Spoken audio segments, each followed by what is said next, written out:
dear teachers, and all my friends. It's my privilege today, being Reading Day, to address all of you about the benefits of reading. Why is reading important? It is important because it's a habit that can make you a better person. I'm Happy of Class 7B as your host for today's morning assembly. Good morning. Today's thought is think before you speak, read before you think. I repeat, today's thought is think before you speak, read before you think. Thank you. Good morning. Today's importance. Every year, 19th June is observed as National Reading Day to honor the life and work of P.N. Panikkar, who is widely regarded as the father of India's library movement. Thank you and have a nice day.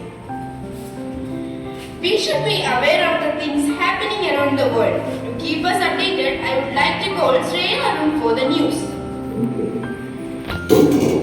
Good morning. Today's news. National news. Railway Safety Commissioner begins probe into Kanchenjunga accident.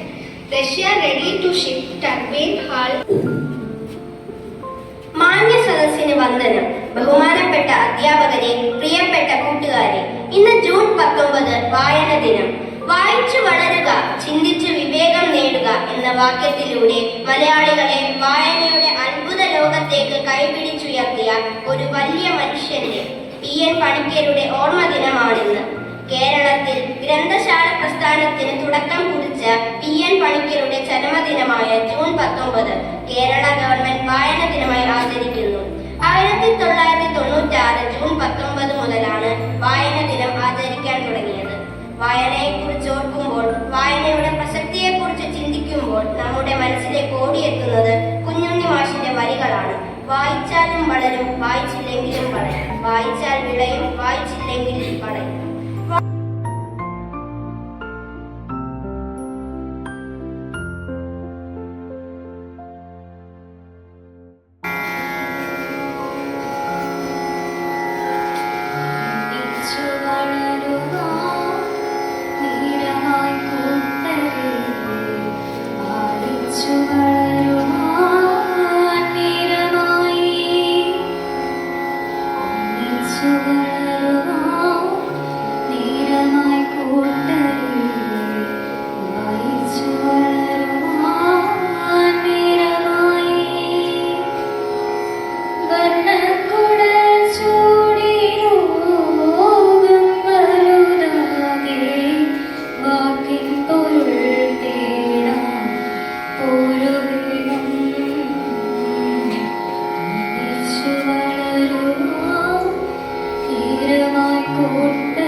Jnanpith ജേതാവായ Shri M.T. Vasudevan നായരുടെ ആദ്യ നോവലായ നാലുകെട്ടിന്റെ പുസ്തകാവലോകനമാണ് ഞാൻ ഇവിടെ ചെയ്യുന്നത്.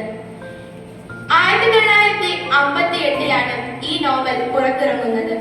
1959 കേരള സാഹിത്യ academy അവാർഡിന് ഈ കൃതി അർഹമായി. നായർ സമുദായത്തിലെ കൂട്ടുകുടുംബ വ്യവസ്ഥയും മരുമക്കത്തായ സമ്പ്രദായവും കാലാനുസൃതമായ പരിവർത്തനങ്ങളിലൂടെ അണുകുടുംബം എന്ന വ്യവസ്ഥയിലേക്ക് മാറ്റപ്പെടുന്നതാണ് ഈ നോവലിന്റെ ഉള്ളടക്കം. അടങ്ങി ഭരിക്കുന്നവരുടെ ഗർജനങ്ങൾ, അടിച്ചമർത്തപ്പെട്ടവരുടെ തേങ്ങലുകൾ, തിരസ്കരിക്കപ്പെട്ടവരുടെ ജീവിതങ്ങൾ, സമൂഹം കാലങ്ങളായി നമുക്ക് ചാർത്തി തന്ന കപട സദാചാര ചിന്തകൾ,